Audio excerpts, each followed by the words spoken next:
Youth Congress നേതാവ് പ്രതിയായ തൃശൂർ അയ്യന്തോളിലെ ഫ്ളാറ്റിൽ വെച്ച് യുവാവിനെ കൊലപ്പെടുത്തിയ കേസിൽ രണ്ടുപേരെ കൂടി പോലീസ് അറസ്റ്റ് ചെയ്തു.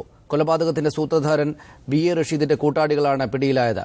കൊല നടന്ന് രണ്ടാഴ്ചയാകുമ്പോഴും മുഖ്യപ്രതിയായ റഷീദിനെ പിടികൂടാത്തത് ചില കോൺഗ്രസ് നേതാക്കളുടെ ഇടപെടൽ മൂലമാണെന്നും ആരോപണമുണ്ട്.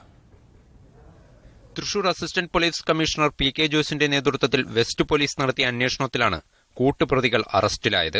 മുഖ്യപ്രതിയായ VA റഷീദിന്റെ ഡ്രൈവർ രതീഷ്, കൂട്ടാളി ബിജു എന്നിവരാണ് പിടിയിലായത്. തിങ്കളാഴ്ച രാത്രിയോടെ കൊടകരയ്ക്ക് അടുത്ത് വച്ചാണ് ഇവരെ പിടികൂടിയത്.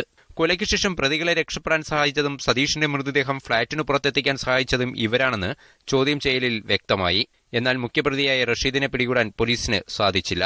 ഇക്കഴിഞ്ഞ 3-ാം തീയതിയാണ് റഷീദിന്റെ അയ്യന്തോളിയിലെ ഫ്ളാറ്റിൽ വെച്ച് സതീഷ് എന്ന യുവാവ് കൊല്ലപ്പെടുന്നത്. റഷീദുമായി രഹസ്യബന്ധം പുലർത്തിവന്ന ഗുരുവായൂർ സ്വദേശിനി ശാശ്വതിയെ ചൊല്ലി സുഹൃത്തുക്കളായിരുന്ന റഷീദും സതീഷും തർക്കമുണ്ടായി. തുടർന്ന് റഷീദും ശാശ്വതിയും കൂട്ടാളി കൃഷ്ണപ്രസാദും ചേർന്ന് സതീഷിനെ മർദ്ദിച്ച് കൊലപ്പെടുത്തുകയായിരുന്നു. കൊലപാതകത്തിനു ശേഷം കൂട്ടാളിയായ കൃഷ്ണപ്രസാദ് കീഴടങ്ങിയെങ്കിലും റഷീദിനെക്കുറിച്ച് പോലീസിന് യാതൊരു വിവരവും ലഭിച്ചില്ല.